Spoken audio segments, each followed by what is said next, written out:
légère brise soufflait par la fenêtre, laissant entrer l'air nocturne dans la pièce. Les rideaux se balançaient. La brune serra fermement la main de la fille. En regardant son visage confus, le gars a dit qu'il l'avait immédiatement reconnue comme étant Song-Hae. Incapable de se contenir, le gars lui a demandé pourquoi elle était restée silencieuse tout ce temps. La brune passa doucement son doigt sur ses lèvres mordues. Song-Hae réalisa avec surprise qu'elle avait utilisé son pouvoir sur ce type. Sans perdre un instant, la brune la serra fort dans ses bras. Il a admis qu'il la cherchait partout. La jeune fille douée a passé toute sa vie en Corée. Dans son monde, il n'y avait que 2 types de personnes douées. Les experts sont nés avec des capacités incroyables. Les guides ont seulement aidé à équilibrer l'énergie du premier. En guise de punition pour leur force, les experts avaient un psychisme instable. Ils avaient besoin de guides pour les aider à maintenir leur équilibre mental. Les experts pourraient devenir fous à tout moment. C'est exactement ce qui est arrivé au mari de Song-Hae dans le passé. À ce moment-là, des colonnes de flammes jaillirent dans les airs. Le garçon était à genoux et hurlait tandis que ses pouvoirs détruisèrent la ville. Les hommes qui se trouvaient à proximité ont décidé d'évacuer les gens immédiatement. Song-Hae resta là, abasourdie, et essaya d'appeler son amant par son nom. Elle réalisa que le guide de Brank ne serait pas capable de maîtriser un expert de classe C. La femme s'est immédiatement précipitée vers Sam, car elle ne pouvait pas accepter l'idée de sa mort. Elle se pressa contre le corps de son amant avec des larmes dans les yeux. Song-Hae avait l'impression que son corps fondait lentement et que sa conscience devenait trouble. Malgré la douleur, la fille tenait Sam fermement contre elle. La jeune fille pensait que son mari ne l'avait jamais aimée. Elle était reconnaissante qu'il soit toujours là. Song-Hae a suggéré qu'il était temps de laisser tomber ses sentiments. Le conducteur a commencé à brûler lentement dans les flammes. Au moment de sa mort, elle a prié pour être placée dans une famille amicale et aimante. Song-Hae rêvait de rencontrer un homme qui l'aimerait vraiment. Le chef d'orchestre espérait avoir un aperçu de la vie ordinaire. Les voitures se dirigeaient lentement vers cet endroit. Quelqu'un s'est tourné vers Rin et lui a demandé de se réveiller. Helen supposait que sa fille était très fatiguée. Père leur rappela qu'ils tremblèrent dans la voiture depuis 3 jours déjà. Arthur a demandé comment sa fille réussissait à rester belle même immédiatement après son réveil. Le frère était sûr que le secret était caché dans la maison, qu'elle recevrait bientôt le titre de dame. Rin, poussant un cri, dit que de telles choses ne devraient pas être dites en dehors de la maison. L'âme renaissante réalisa que le ciel avait entendu ses prières. Song-Hae était dans le corps d'une fille entourée de parents bienveillants. La fille savait que ce monde était décrit dans un roman de son monde. Rin réalisa que selon l'intrigue du livre, elle devrait initier les locaux à la technologie. Et finalement devenir un saint. Elle a compris qu'elle devrait gagner le cœur des protagonistes. Ce jour-là, il devrait y avoir une cérémonie de passage à l'âge adulte pour les jeunes nobles. Rin ne pouvait pas croire qu'elle se retrouverait avec tous les personnages. Le cœur de la baronne bondissait hors de sa poitrine. L'aristocrate ne savait pas si les détails seraient les mêmes. La jeune fille s'est rendue compte que l'image, l'apparence et le nom de l'un des héros correspondaient exactement à celui de son mari. Rin se rassura en se disant que ce héros n'était de toute façon pas son ex-mari. La baronne et sa famille entrèrent dans le luxueux hall. Les tables étaient chargées de nourriture. Les aristocrates se tenaient debout avec des verres de vin et discutaient de leurs affaires. Il semblait à la femme que toute la noblesse de leur état était venue à ce banquet. Arthur supposait que tout le monde voulait voir le saint. Le frère a demandé si le héros de l'occasion était nerveux. Quelqu'un a signalé la sortie de l'étoile de l'Empire du prince Jerry. Tout le monde a été invité à incliner la tête devant son Altesse. Le prince sortit lentement sur le balcon. L'héroïne réincarnée a supposé que l'homme blond aux yeux bleu ciel était le Corn Prince. Le cœur de la fille a fait un bond lorsqu'elle a vu Duke Sam. En voyant le duc, la jeune fille commença à se souvenir de sa vie passée. Song-Hae, malgré son rang inférieur, avait une compatibilité parfaite avec son mari. En fonction de leurs capacités, les personnes dotées de capacités étaient divisées en rangs allant de D à C. La chef d'orchestre et son mari constituaient un précédent jusqu'alors inconnu pour la science. C'est pour cela que Song-Hae fut nommé son guide personnel. La fille avait l'impression d'être sur un petit nuage.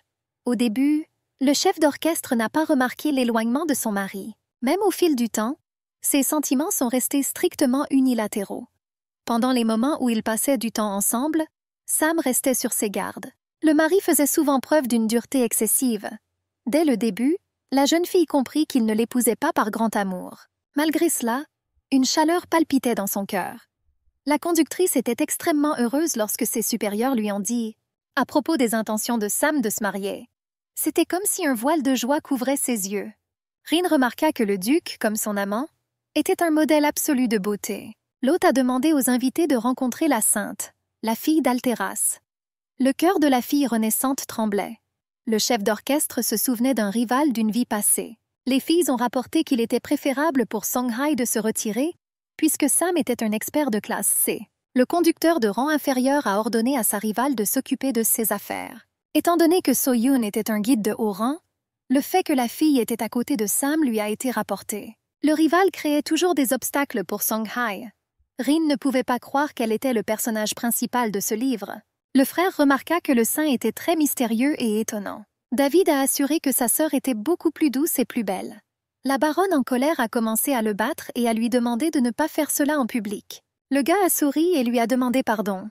Rin remarqua que ses excuses ne semblaient pas sincères du tout. L'héroïne réincarnée s'est rappelé que sa vie s'était terminée en Corée. Et maintenant, cela n'avait plus rien à voir avec ça. Le prince héritier supposait que la noblesse et la grâce de la jeune fille feraient l'envie de la déesse elle-même. Jerry a demandé à la sainte de lui donner son nom. Elle s'est présentée comme Lee So-yoon. La sainte a dit qu'elle attendait avec impatience l'occasion de mieux connaître les autres. Debout sur le balcon, le duc regardait les invités dans le hall. Et il tourna immédiatement son attention vers Rin. La célébration a duré jusqu'à tard dans la soirée. Les étoiles avaient déjà commencé à briller dans le ciel. Maman a suggéré à Rin de prier. Le point culminant de la cérémonie de passage à l'âge adulte était une prière adressée à l'étoile de fer alors qu'elle brillait et sonnait. L'héroïne réincarnée ne pouvait pas comprendre pourquoi Dieu l'avait envoyée dans ce roman. La jeune fille désirait sincèrement rester avec sa famille aimante pendant de nombreuses années. En serrant Rin dans ses bras, les membres de la famille ont souhaité que le patronage de la déesse lui apporte bonne chance dans le futur. La jeune baronne a failli fondre en larmes et a sincèrement remercié sa famille. Sam rapporta que la voiture du comte Tépitin était déjà arrivée. Rin remarqua que tout le monde tournait autour du gars. La jeune fille réalisa que dans ce monde, les gens étaient rencontrés et accueillis en fonction de leur statut. Elle sentit une légère chaleur et supposa que cela était dû au temps. Arthur a demandé à sa fille si elle voulait recevoir un cadeau pour son passage à l'âge adulte. Le baron sourit et dit qu'il était prêt à tout. Les yeux brillants, le frère se souvint que Rin voulait un arc. L'aristocrate a demandé à parler de cela plus doucement. La baronne se retourna et regarda sa fille avec méfiance. L'héroïne réincarnée croyait que la raison de la réincarnation était la mort du vrai Rin. Le bébé est ensuite mort asphyxié dans l'incendie. Lorsque la jeune fille est sortie du cercueil, tout le monde a été stupéfait par un tel miracle. La famille s'est réjouie, confiante que la volonté de Dieu était impliquée dans l'incident. Depuis lors, Hélène a développé un trouble surprotecteur. La baronne s'inquiétait pour sa fille à la moindre provocation. Maman a interdit à Rin de sortir du domaine. Ou toucher des objets dangereux. La femme fronça les sourcils et dit que sa fille ne pouvait même pas rêver d'un tel cadeau. Serrant fermement l'ourlet de sa robe, l'héroïne renaissante annonça qu'elle était déjà devenue une adulte. La jeune femme, poussant un cri, expliqua qu'elle était fatiguée de regarder depuis la touche son père et son frère combattre les monstres qui envahissaient leur territoire. Rin a expliqué qu'elle voulait les rejoindre en tant que membre à part entière de la famille Cloche. Les larmes aux yeux, la femme a déclaré qu'elle ne voulait pas perdre à nouveau sa fille. Le majordome annonça que la voiture de la famille Cloche était arrivée. Pour tenter de sortir de cette situation délicate, le fils a suggéré de rentrer à la maison. Rin s'appuya soudainement sur son épaule, perdant connaissance.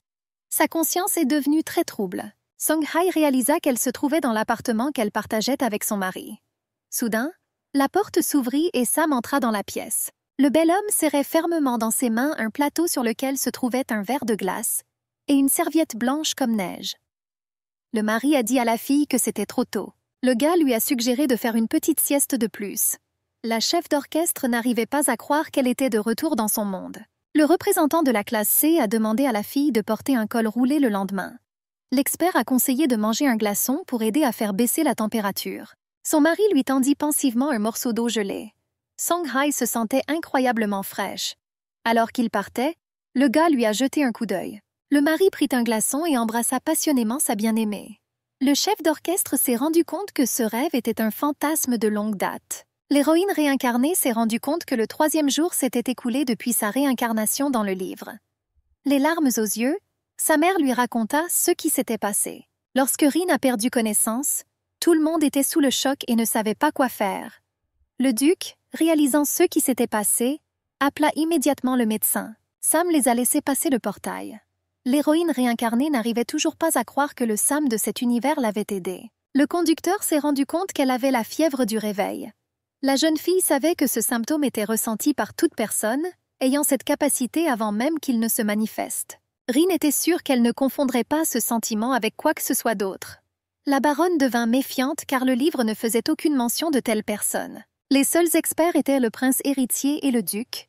Les garçons ont ressenti une stabilisation pour la première fois avec So-Yoon. Les aristocrates se battaient pour attirer l'attention des filles. Rin ne comprenait pas pourquoi elle s'était réveillée dans cette situation.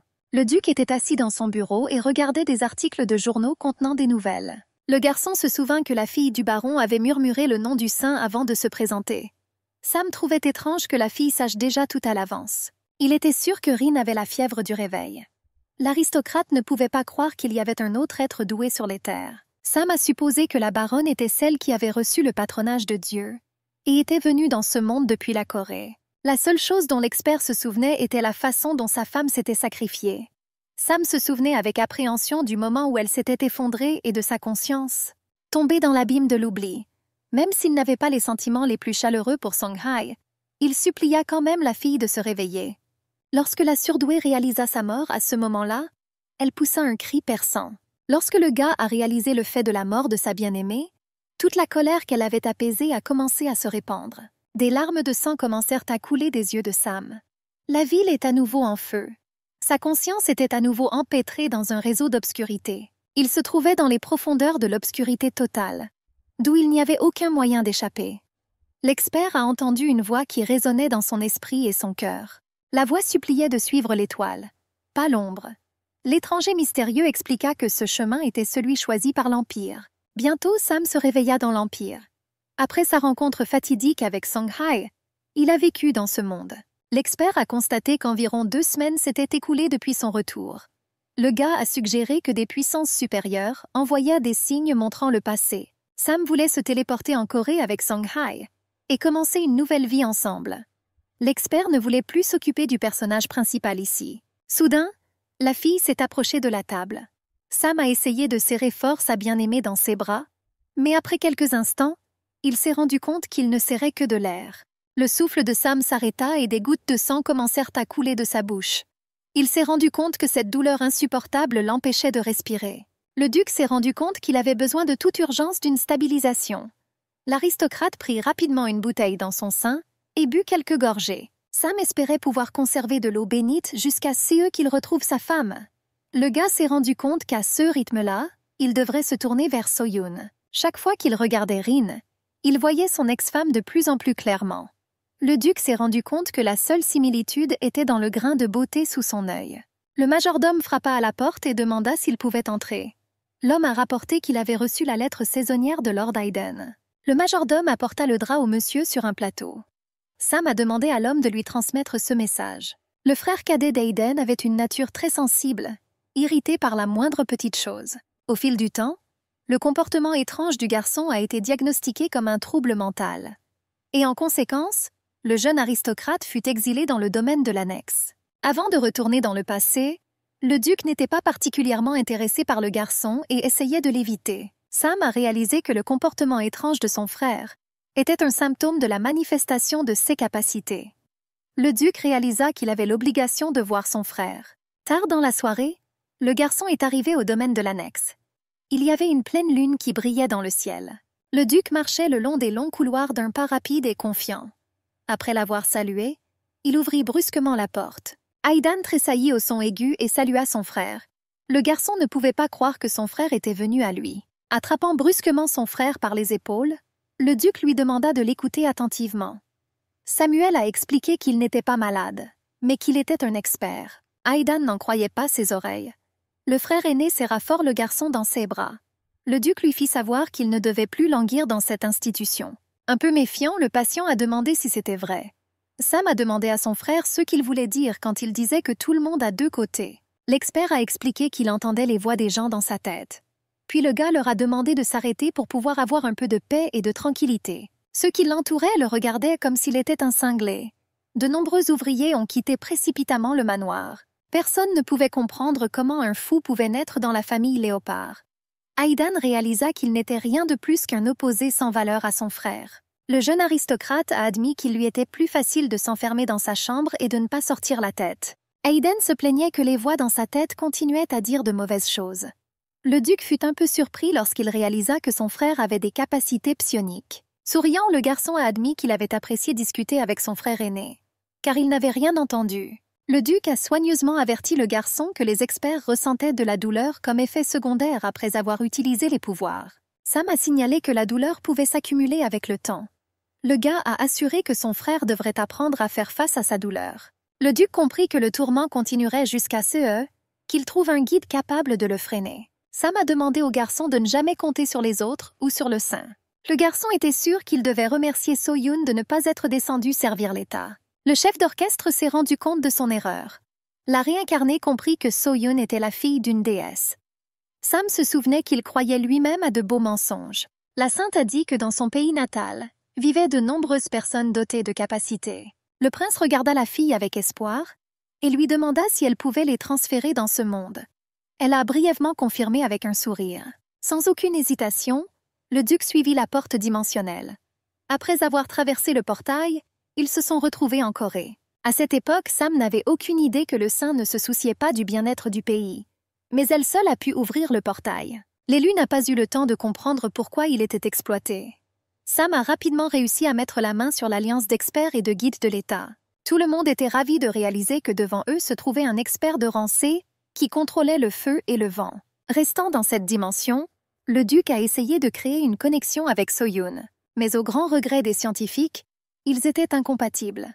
Le chef d'orchestre n'arrivait pas à accepter cela. Elle était tout simplement folle de rage. Avec d'autres chefs d'orchestre, les résultats n'étaient pas beaucoup meilleurs. Les scientifiques étaient déjà prêts à tirer une conclusion sur son incompatibilité de synchronisation avec les conducteurs terrestres. Sam se souvenait encore de la façon dont Song-Hai était entré dans la pièce.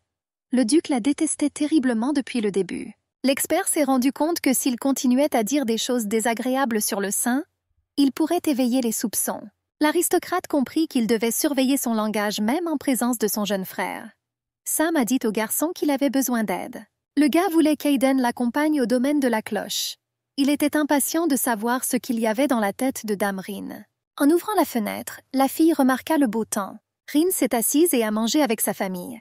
Les 4 membres ont passé la matinée ensemble dans la spacieuse salle à manger. Elle était extrêmement heureuse que depuis qu'elle s'était réveillée en tant que guide, ses journées soient paisibles. La fille a mangé avec plaisir des œufs brouillés avec du pain fraîchement cuit. Elle savait que, contrairement aux experts, les guides ne développaient aucune caractéristique exceptionnelle après leur réveil. La jeune fille a compris que sans experts, elle n'était pas différente d'une personne ordinaire. Rin réalisa que quelque chose dans son corps avait changé. Elle était étonnée. Que la cicatrice de brûlure que Rin a reçue avant d'être transférée dans le corps s'est transformée en une ligature de boutons de fleurs. Je me suis également demandé si cela était lié à la manifestation de ses capacités de chef d'orchestre. Maman a demandé si Rin allait au terrain d'entraînement. Souriante, la jeune fille a dit qu'elle aimerait pratiquer le tir à l'arc. Hélène soupira et laissa sa fille poursuivre son passe-temps. Au moment de partir, sa mère lui a demandé d'être plus prudente. Comme personne n'était au courant du réveil de l'âme réincarnée, la baronne se reprochait la fièvre de sa fille. Rin était heureuse que cela ait permis à sa mère d'arrêter d'être surprotectrice envers elle. L'aristocrate a enfin pu s'entraîner librement sur le terrain de parade. Avant cela, elle ne pouvait que rêver d'une telle chose. Dans ma vie passée, toute ma formation visait la survie. Maintenant, Rin voulait pouvoir protéger sa famille. La fille posa soigneusement sa main sur l'épaule de sa mère et la remercia pour sa confiance. Des feuilles vertes tourbillonnaient lentement dans l'air. Rin serrait fermement l'arc dans sa main et appréciait les rafales de vent. La baronne a pris en compte la vitesse et la direction du vent. La fille se rassura en se disant que ce n'était qu'un exercice. Son père et son frère croyaient sincèrement qu'elle pouvait y arriver. L'aristocrate visa, lança la flèche et atteignit le centre de la cible. Les parents ont été étonnés d'un tel succès. Arthur n'arrivait pas à croire qu'elle avait atteint la cible du premier coup. La sœur a suggéré que le vent lui portait chance. Elle était incroyablement heureuse d'entendre les éloges de ses proches. Rin envisagea de défier l'un des gardes. Le baron rapporta que c'était une excellente façon de former un peu les gardes. Arthur a remarqué qu'en raison de la diminution des attaques de monstres, les gardes n'étaient plus aussi occupés. L'expert planait au-dessus du sol, observant chaque action de Rin. Après que le duc ait demandé de l'aide à son frère, ils se sont dirigés vers le domaine de la cloche. Les experts ont gardé leur identité cachée lors de ce voyage impulsif. Sam a compris qu'il s'agissait d'une visite informelle. Avec une certaine déception, le duc réalisa qu'il n'y avait pas de portail menant au domaine. Le gars a déménagé dans la zone la plus proche de Le Monde. Ils ont voyagé en calèche. Les frères sont arrivés sur les lieux vers midi. Une fois les garçons arrivés à leur lieu de résidence temporaire, Aiden s'est immédiatement endormi. Le duc supposa que son frère était très fatigué pendant le voyage. Sam s'est échappé de la pièce pour faire une reconnaissance légère. L'aristocrate regardait avec plaisir la jeune femme s'entraîner. Le gars l'a aidé à atteindre la cible avec ses capacités. Sam réalisa qu'il avait utilisé par inadvertance ses pouvoirs pour aider Songhai, comme il l'avait fait dans le passé. L'expert, tremblant de tous ses membres, ne pouvait pas comprendre comment Rin pouvait avoir une telle ressemblance avec son ex-femme. Le gars était sûr que quelque chose comme ça ne pouvait pas être une simple coïncidence. Même le petit détail de la façon dont elle tenait l'arc. En voyant l'expression sur le visage d'Arthur, le duc réalisa qu'il avait trahi sa présence. Sam descendit lentement au sol. Le gars a soigneusement retiré sa capuche et a regardé le propriétaire du domaine avec ses yeux bleu ciel froid. Arthur serra les dents et dit un salut. Les hommes se sont réunis loin des autres. L'expert a déclaré que rien de tout cela n'était prévu. Le gars a assuré qu'il avait montré à son frère des endroits reculés de l'Empire. Avec une certaine prudence, le baron supposa que l'invité non invité faisait référence à Aiden. L'élu a rapporté que le propriétaire du domaine avait raison. L'aristocrate demanda ce qui avait poussé le duc à choisir ces lieux parmi tant d'autres. Sans perdre son sang-froid, Sam expliqua que lorsqu'il avait entendu que ces territoires n'avaient pas de portail, il avait décidé de le vérifier personnellement. L'expert était convaincu que cette explication était tout à fait logique. Le garçon ne comprenait pas pourquoi Arthur était si hostile. Le baron demanda pourquoi Sam regardait sa fille comme ça. L'expert était un peu confus, car il n'avait pas réfléchi à cette réponse à l'avance. Le gars s'est rendu compte que Rin était assez méfiant. Le jeune homme a assuré qu'il s'agissait simplement d'une simple coïncidence. Le duc a expliqué qu'il était rare de trouver une dame capable de manier un arc de cette manière. Sam espérait qu'une telle explication serait acceptée. Les yeux brillants, le propriétaire du domaine a rapporté que la jeune fille avait des compétences inégalées. L'élu expliqua que c'était pour cela qu'il ne pouvait pas la quitter des yeux. L'homme rit et dit qu'il était rempli de fierté lorsqu'il entendit de telles paroles. Arthur rapporta que la jeune femme n'avait tenu l'arc dans ses mains que pendant une semaine. Le baron était fier que Rin atteigne la cible sans faute à chaque fois. Sam supposait avoir trouvé un terrain d'entente avec le père de la jeune femme. Il ressentit un incroyable sentiment de soulagement. L'aristocrate supposait qu'il séjournait dans l'un des hôtels. L'expert a déclaré qu'il venait d'arriver à Cloche. Le gars a expliqué que lui et son frère avaient seulement réussi à réserver une chambre. Le baron se rendit compte que dans les cercles immédiats, il n'existait pas d'hôtel adapté à la noblesse. Les yeux brillants, Arthur invita les garçons à rester dans leur domaine. L'homme était incroyablement reconnaissant envers Sam d'avoir aidé sa fille lorsqu'elle a perdu connaissance dans le palais impérial. L'élu a aidé la famille Cloche en leur permettant d'utiliser le portail.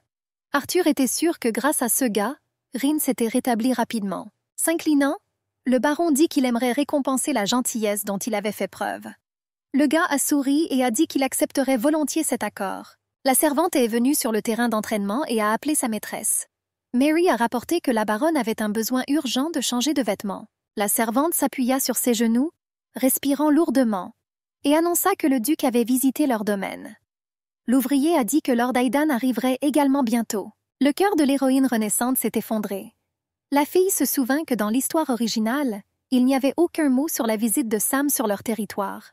Rin savait que bientôt l'expert lui demanderait d'être un guide récemment réveillé. La fille a compris qu'elle devait se concentrer autant que possible pour ne pas montrer ses capacités. Marie demanda à la dame de se dépêcher de rejoindre ses appartements. L'ouvrière s'est rendue compte qu'elle avait très peu de temps. David, laissé complètement seul, se demandait s'il devait changer de vêtements. Le gars était incroyablement heureux quand il s'est rendu compte que la femme de chambre se souvenait également de lui. Les Reborn savaient que les conduits pouvaient involontairement émettre une aura lorsqu'ils voyaient un expert. La fille savait que c'était à cause d'une attirance instinctive. Songhai avait un excellent contrôle sur ses capacités dans sa vie passée. Elle s'est rendue compte qu'elle s'était peut-être trahie sans le vouloir. L'aristocrate comprit qu'elle devait être prudente. La jeune fille fut surprise lorsqu'elle vit le duc dans le salon. Hélène courut vers sa fille et lui demanda de se changer et de descendre dans la salle à manger. La baronne s'inclina et demanda pardon. La dame du domaine s'inclina et dit qu'elle conduirait le garçon à la table. L'invité la remercia brièvement. Les battements du cœur de Rin se propagèrent par vagues dans tout son corps. Elle a fait de son mieux pour se concentrer sur la suppression de ses instincts. Le seigneur du domaine était amusé et flatté par l'intérêt de Sam pour leur garde. Le duc rappela qu'Arthur était le chef épéiste. Il n'était pas surpris que l'homme apprenne des nouvelles sur les guerriers. Le baron a demandé à l'invité s'il voulait rendre visite au garçon le lendemain. L'épéiste était sûr que ses subordonnés seraient très heureux de cela. L'invité ne pouvait pas refuser une invitation aussi chaleureuse. Baissant les yeux, Rin entra dans la salle à manger. Arthur était extrêmement heureux que sa fille les rejoigne également. Après avoir fait une révérence, la jeune fille demanda pardon de ne pas avoir eu le temps de se présenter le matin. Aiden salua la fille avec des yeux brillants. Il tendit la main à la dame d'une manière amicale. Pendant quelques instants, le conducteur resta perplexe, réalisant que la poignée de main était une salutation pour homme. Le conducteur fut un peu surpris lorsque le garçon lui embrassa la main. Rin ne se souvenait pas que les nobles avaient une telle tradition. La baronne essaya de se rassurer en se disant qu'elle n'avait jamais rencontré d'autres hommes que son père et son frère auparavant. Elle était sûre d'avoir oublié quelques détails d'étiquette. En s'approchant, Sam supposa que c'était son tour. La fille devint encore plus embarrassée, serrant sa main contre elle. L'invité a soigneusement déplacé la chaise pour que la fille puisse s'asseoir. Rin le remercia. Le baron suggéra finalement de commencer le repas. Le cœur du chef d'orchestre battait à tout rompre dans sa poitrine. Pendant le dîner, les hommes discutaient surtout de monstres. Rin s'assit sur son lit moelleux avec soulagement. Les filles avaient l'impression que la nourriture qu'elles avaient mangée allait bientôt sortir par leur nez. Elle s'est rendue compte que la copie de son ex-mari était en fait une personne complètement différente. Malgré cela, la baronne était très nerveuse lorsqu'elle était en sa présence. Rin était confuse alors que le duc gardait ses yeux bleu ciel sur elle. Le guide ne comprenait pas pourquoi il était venu dans le domaine et avait troublé la tranquillité de quelqu'un d'autre. Elle s'est rendue compte que si la fortune de la famille avait été plus grande, il ne se serait pas impliqué avec Sam. La famille Cloche avait des racines nobles et des traditions anciennes. Malheureusement, le baron n'a pas eu beaucoup de succès en affaires. Les monstres visitaient souvent les terres, créant des conditions peu favorables pour les clients potentiels. Depuis son enfance, le baron a essayé d'expliquer à ses enfants que la plupart des revenus étaient consacrés à la formation des gardes. La famille Cloche se voyait souvent refuser des contrats. Rin était vraiment désolée que dans ce monde, il n'y ait aucun moyen de devenir riche rapidement. La fille voulait que cet endroit organise une loterie comme en Corée. Elle a rappelé que le roman décrivait comment la sainte avait fait découvrir aux habitants les plats de sa patrie. Les gens sont rapidement tombés amoureux des plats coréens. La baronne se rappela que peu de temps s'était écoulé depuis son arrivée dans ce monde. La femme réincarnée a réalisé que si elle pouvait être la première à breveter les droits de cette collation, elle pourrait devenir riche. La fille a soudainement sauté du lit et a décidé de parler à son père de son idée d'entreprise. Le serviteur conduisit l'invité à ses appartements. Le gars a dit que si le duc avait besoin de quelque chose, il pouvait sonner. Sam ne pouvait pas croire qu'il avait tort. Le duc comprit que si la jeune femme était chef d'orchestre, elle dégagerait une aura de synchronisation. Le gars a supposé que la baronne était une experte. Il agrippa fermement le tissu velouté de la chaise. Sam, sentant l'odeur âcre de la fumée, retira brusquement sa main. L'empreinte de sa paume était visible sur le velours rouge. Le duc nourrissait au plus profond de lui l'espoir de rencontrer la jeune fille comme guide. Rin ressemblait beaucoup à Song Hai. Le gars se demandait s'il voulait recevoir la synchronisation s'il s'agissait d'un chef d'orchestre. L'aristocrate se sentait comme un idiot. Les événements se déplacent vers le terrain d'entraînement des gardes. Souriant, Arthur dit qu'il avait appelé les guerriers pour les présenter aux invités importants. L'homme désigna le duc et le jeune seigneur. Les défenseurs étaient ravis de la beauté du duc. La baronne réalisa que lorsqu'ils voyaient Sam, la réaction de ceux qui les entouraient était toujours la même. La fille s'attendait à cela. Rin se souvenait comment, dans sa vie passée, elle était tombée amoureuse d'un expert au premier regard. Le chef d'orchestre a suggéré que la version du livre était légèrement plus jeune que la vraie. Souriant, le chef épéiste a demandé à l'invité de dire quelques mots. Le gars s'est avancé et s'est adressé aux combattants. Il a déclaré que même s'ils étaient peu nombreux à recevoir le titre de chevalier, leur compétence est devenue célèbre parmi les autres ordres. L'invité a souri et a dit qu'en regardant dans chacun de leurs yeux, il pouvait ressentir du courage et une énergie incroyable. Sam comprenait pourquoi le baron était si fier de ses gardes. L'homme aux cheveux bruns leva la main et demanda pardon pour son insolence. Le garde a rapporté qu'il avait beaucoup entendu parler de la puissance de l'expert et de son incomparable maîtrise de l'épée. L'ouvrier a supplié de se battre en duel avec eux. Le gars a réalisé qu'il n'aurait pas d'autre chance. Arthur a transpercé le gars avec son regard et a demandé à l'invité de pardonner à ces gars pour leur insolence. En serrant la poignée de l'épée, l'invité a dit qu'il était également intéressé par le combat. Sam voulait tester les compétences de l'escorte cloche, à propos de laquelle circulaient de courageuses rumeurs. Les gardes étaient tous fous de joie en entendant cette nouvelle. Rin tourna son attention vers le seigneur. Le garçon se tenait sur le côté, regardant le sol. Le chef d'orchestre sourit et suggéra qu'ils regardent le combat ensemble. La fille a remarqué que le frère cadet de l'expert était beaucoup plus gentil. L'un des chevaliers s'est précipité sur l'invité. Le duc arrêta l'épée de son adversaire avec une froide indifférence. Sam repoussa facilement le garde. Tout le monde a été étonné par les capacités de l'invité, car il a vaincu le garde d'une seule main. David s'avança, son épée tirée. Le gars a dit que ce serait un grand honneur pour lui de se battre avec un expert. Sam sourit d'un air suffisant et dit qu'il commencerait dès que le gars serait prêt.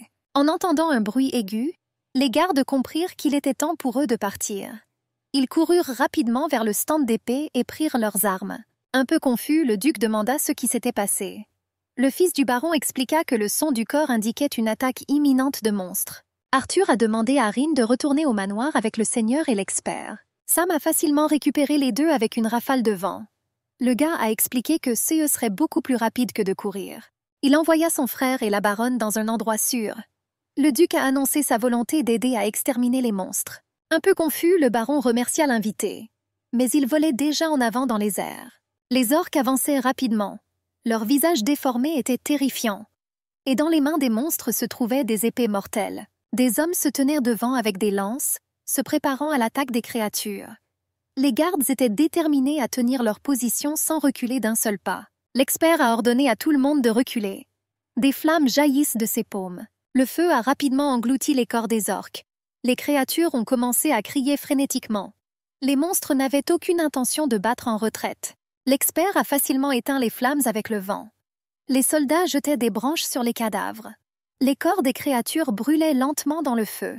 Arthur réalisa que le pouvoir du duc était vraiment grand. L'invité ressentait une douleur insupportable. Des gouttes écarlates commencèrent à couler de ses lèvres et tout son corps trembla. La poitrine de Sam se serra lorsqu'il réalisa qu'il avait été frappé par la malédiction des effets secondaires. Le propriétaire de ces terrains a informé l'expert qu'il aurait pu descendre. Le duc a volé sur plusieurs kilomètres et est tombé impuissant au sol. Son corps se convulsait d'agonie et sa conscience devenait trouble. Sam s'est rendu compte que cette fois-ci, l'effet secondaire était beaucoup plus fort. Le gars a compris qu'il avait besoin d'aide de toute urgence. Rin s'est précipitée dans la rue avec son invité. Le chef d'orchestre s'est rendu compte qu'elle avait baissé sa garde et que son talent avait fonctionné. La baronne a demandé au garçon si tout allait bien. La fille a supposé qu'Aiden avait très peur pendant la synchronisation. Marie courut vers la dame et lui rapporta que la baronne était très inquiète. Le nouveau-né a demandé à emmener le garçon dans sa chambre. Rin a expliqué qu'elle avait un besoin urgent d'aller à la montagne derrière le manoir. Prenant la main de la baronne, Aiden lui demanda pourquoi elle se dirigeait là-bas. La fille a dit qu'elle voulait vérifier comment se déroulait la contraction. Le seigneur a demandé si c'était trop dangereux là-bas. Le conducteur a assuré qu'elle se tiendrait à distance. La fille a demandé à lâcher sa main. Aiden bougea brusquement et demanda pardon. Rin était surprise que le garçon ne veuille pas la quitter une minute. Sautant sur le cheval, le nouveau venu se précipita vers la montagne. Le cheval bai galopa à travers le débarcadère. L'aristocrate remarqua au loin une fumée verte et âcre émanant des cadavres brûlants des monstres. La baronne était sûre que le combat était déjà terminé. Elle supposait que Sam avait été d'une grande aide pour les combattants. L'aristocrate était reconnaissant envers l'expert d'avoir été là au moment décisif. Rin était sûre qu'il était temps pour elle de rentrer chez elle. Le regard de la jeune fille tomba sur le corps immobile de l'invité. Du sang coulait lentement de ses lèvres. Le conducteur se tourna vers sa seigneurie. Sam était allongé en silence sur le sol humide. La jeune fille réalisa que le duc avait perdu connaissance. Alors que Rin s'approchait de lui, une colonne de flammes jaillit soudainement dans les airs. Elle était sûre que l'expert était inconscient. La réincarnée se souvint que le fait qu'elle ait utilisé ses pouvoirs en s'évanouissant était un effet secondaire de l'utilisation de ses compétences. La fille a compris que Sam avait besoin de synchronisation. Pendant quelques instants, elle resta là, ne sachant pas quoi faire. Le guide comprit qu'à ce rythme, le feu allait engloutir toute la montagne. Elle s'est précipitée chez l'expert sans perdre de temps. Rin a décidé d'utiliser ses pouvoirs. La jeune fille réalisa avec frénésie que les crises s'étaient aggravées. Rin commença rapidement à retirer ses gants, se rappelant que le contact tactile était nécessaire. Elle serra fermement la main du duc, essayant de calmer son ardeur. Après quelques instants, les flammes se sont éteintes. Sam n'est pas encore complètement rétabli. Le gars a attrapé la main du conducteur et l'a tirée vers lui. Il pressa fermement son sauveur contre son corps musclé. Le duc a indiqué que cela n'était pas suffisant. Sam embrassa passionnément son sauveur sans lui laisser la chance de dire un mot. Le renaissant a essayé de se lever. Elle recula et demanda ce qui avait pris à l'invité. L'aristocrate la jeta à terre et se pencha sur la jeune fille.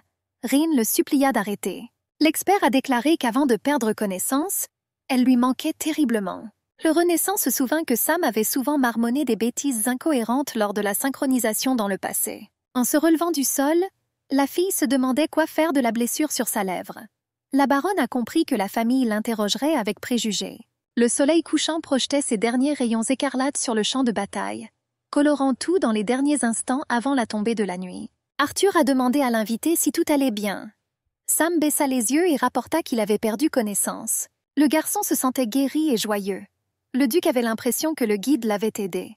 Le baron supposa que l'invité était tombé dans un profond sommeil. L'homme était sûr que l'utilisation de tant de compétences incroyables demandait beaucoup d'énergie. L'invité a demandé à Arthur s'il était le premier à le découvrir. Le seigneur du domaine a rapporté que les domestiques faisaient souvent des rondes dans les environs. L'aristocrate était sûr qu'aucun de ses subordonnés n'aurait laissé le duc gisant au milieu de la forêt. Le gars a supposé que l'homme ne lui avait pas menti. Sam savait qu'il y avait de fortes chances que le guide l'ait aidé. L'expert s'est rendu compte que le saint ne s'était pas encore réveillé. Le duc se souvint avec un frisson dans le cœur que seul So-Yoon pouvait lui donner ce sentiment. Les hommes continuèrent leur voyage dans un silence complet. Sam voulait savoir qui avait la même synchronicité que sa femme. Le duc entra dans la pièce. Aiden a immédiatement sauté du canapé et s'est précipité vers son frère. Le gars a admis qu'il était simplement en route pour retrouver son jeune frère. Avec beaucoup d'excitation, le seigneur supposa que la dame était une experte. Le frère aîné fut un peu surpris par cette déclaration. Le garçon se souvient que son frère lui a demandé de lire les pensées de la fille. Aiden a expliqué qu'il avait essayé de faire cela, mais que cela n'avait pas fonctionné. Le jeune homme a rapporté qu'après le voyage de retour au manoir, il lui semblait que la dame avait utilisé son pouvoir. Le duc demanda prudemment en quoi consistait la force de la jeune fille. Aiden a rapporté qu'après le contact avec la fille, son esprit s'est éclairci et son âme s'est sentie plus légère. Le duc était impressionné que Rin soit capable de calmer l'esprit. Il s'est rendu compte que seuls les guides avaient cette capacité. Sam a supposé qu'elle était l'une d'entre eux. Le seigneur rapporta qu'il se sentait mieux lorsqu'il tenait la main de l'aristocrate. Il ne se souvenait de rien de tel lorsqu'il avait embrassé la main d'une dame avant le dîner. Pomrachnev Sam a demandé à son frère pourquoi il avait touché la fille. Il s'est rendu compte qu'il s'était fortement enflammé et a dit qu'il était très fatigué ce jour-là. L'expert ne pouvait pas comprendre pourquoi, après les paroles de son frère, son cœur était rempli de ressentiment et de colère. Le garçon a rapporté que la dame était allée à la montagne pour assister à la bataille. Le seigneur expliqua qu'il ne voulait pas se séparer du sentiment de calme que Rin lui procurait. Le gars a dit qu'à ce moment-là, sans aucune hésitation, il lui a attrapé la main. Sam, n'en croyant pas ses oreilles, demanda si la fille était vraiment là. Le duc était sûr que la personne qui l'avait aidé était Lady Cloche. L'aristocrate supposa que le seigneur avait eu pitié de lui et avait renvoyé Songhai dans le corps de Rin. Toutes les suppositions sur la baronne se sont réunies pour former une seule image. Le duc a remercié son jeune frère pour les informations qu'il lui a fournies. Sam a suggéré que le garçon se retrouve dans la salle à manger. Le gars voulait s'assurer que la synchronisation appartenait à Songhai. L'expert a décidé de le vérifier à nouveau un peu plus tard.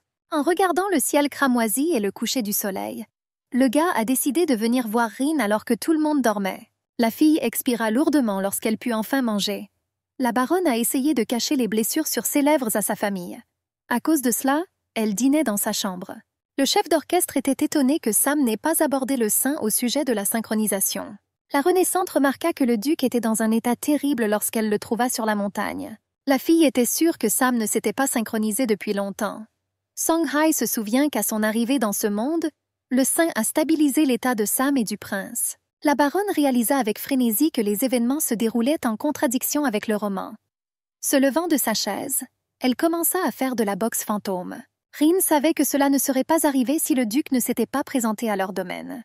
La jeune fille a compris que son ex-mari lui rendait toujours les choses difficiles. La chef d'orchestre s'est rendue compte qu'elle n'avait pas perdu les compétences acquises dans sa vie passée. En Corée, Song-hae avait une ceinture noire de taekwondo. Dans sa vie passée, la chef d'orchestre était aveuglée par l'amour. Mais maintenant, tout a changé. Son ex-mari était incapable de contrôler sa colère. Song-hae était extrêmement irritée par son désir qu'elle soit à la maison à son retour. Quand elle désobéissait à son ordre, il sonnait jusqu'à ce qu'elle décroche. Sam a rapidement découvert où se trouvait sa femme et l'a renvoyée chez elle.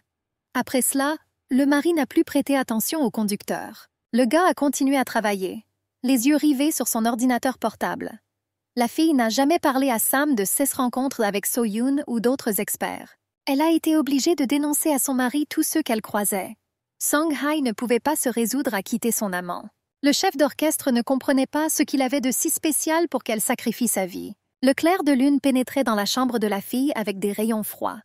De petites fleurs lilas tombaient lentement sur le sol. Le duc utilisa le vent pour ouvrir la fenêtre et entra dans sa chambre. En entendant le bruit étrange, Rin se demanda qui avait besoin de se faufiler dans sa chambre au milieu de la nuit. La baronne se figea, écoutant les pas. Rin savait que la seule personne qui venait secrètement dans sa chambre était sa mère. Le conducteur ouvrit légèrement les yeux, sachant que la femme entrait toujours par la porte et non par la fenêtre. L'aristocrate prit soigneusement un petit poignard sous l'oreiller. Elle l'a volé à son frère après son arrivée dans ce monde. Rin n'avait aucune idée qu'elle l'utiliserait un jour. La fille a gardé ce poignard comme un talisman porte-bonheur. Le duc toucha doucement l'épaule du conducteur. Rin a rapidement réagi en le poignardant avec son poignard. Elle ne pouvait pas voir le visage de l'homme à cause de l'obscurité. L'expert lui a soudainement attrapé la main et l'a pressée contre le lit. Le gars se tourna vers Song-hae, réalisant qu'il ne s'était pas trompé. Sam supposait que la fille était sûre qu'il ne ressentirait pas la synchronisation de sa propre femme. La baronne devint méfiante parce qu'il l'appelait par son vrai nom. Le gars lui a demandé pourquoi elle était restée silencieuse tout ce temps. Il toucha doucement la blessure sur ses lèvres. L'experte ressentit un soulagement incroyable et son corps commença à trembler. La renaissante réalisa qu'elle avait accidentellement changé son pouvoir sur le duc. Sam serra fort la fille dans ses bras. Le gars a dit qu'il cherchait sa bien-aimée depuis longtemps. Rin ne pouvait pas comprendre comment Sam de ce monde connaissait Song-hyo. En reculant, la jeune fille demanda à son seigneur de quoi il parlait. Le duc supposa qu'elle ne s'attendait pas à une visite à une heure aussi tardive.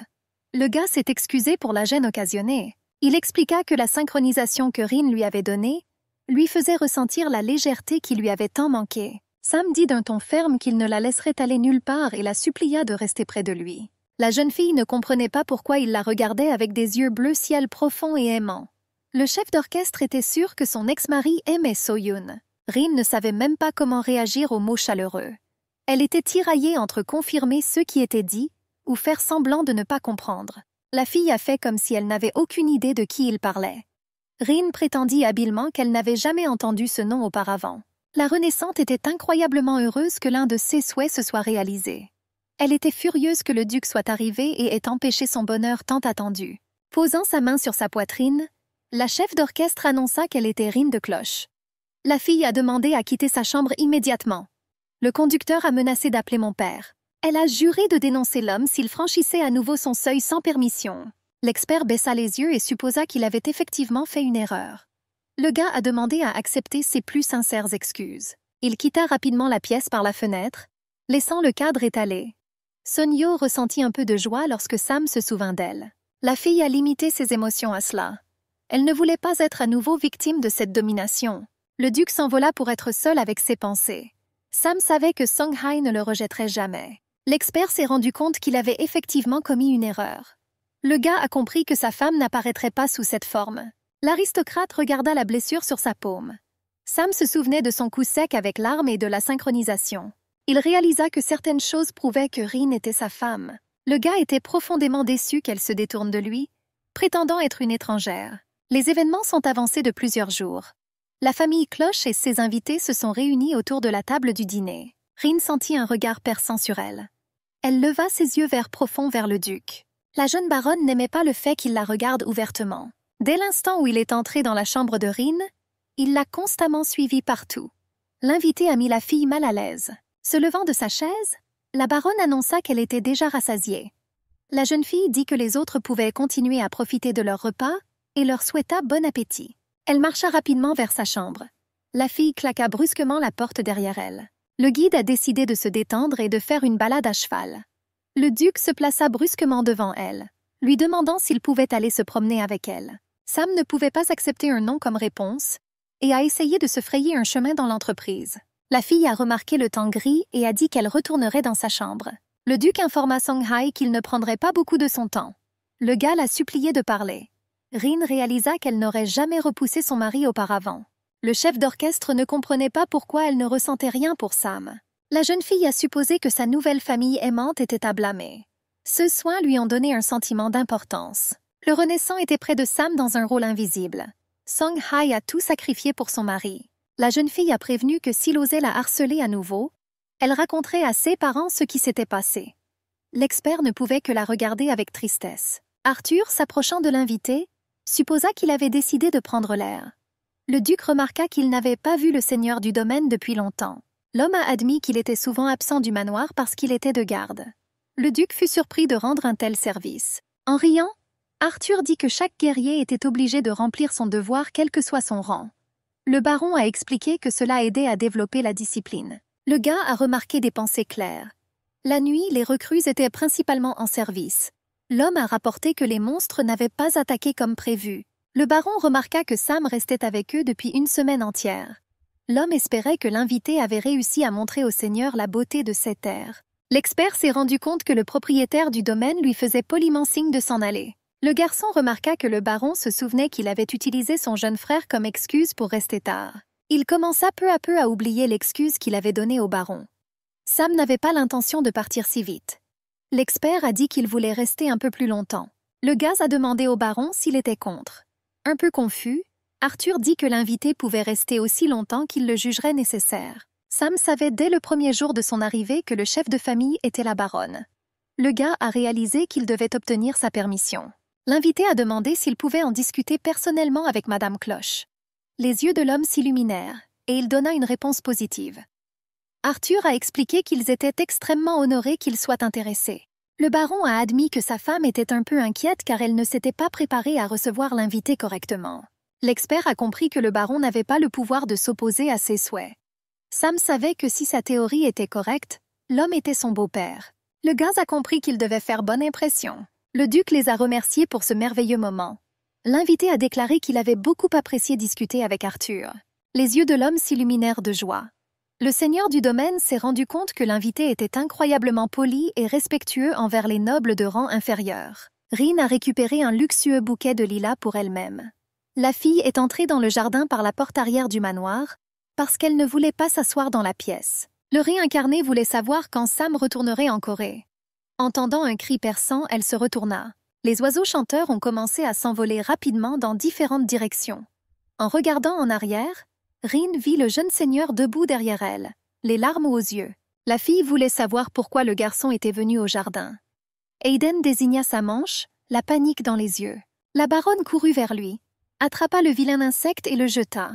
L'aristocrate a demandé au garçon si tout allait bien pour lui. Rin demanda à nouveau sévèrement ce qui avait amené l'invité dans le jardin.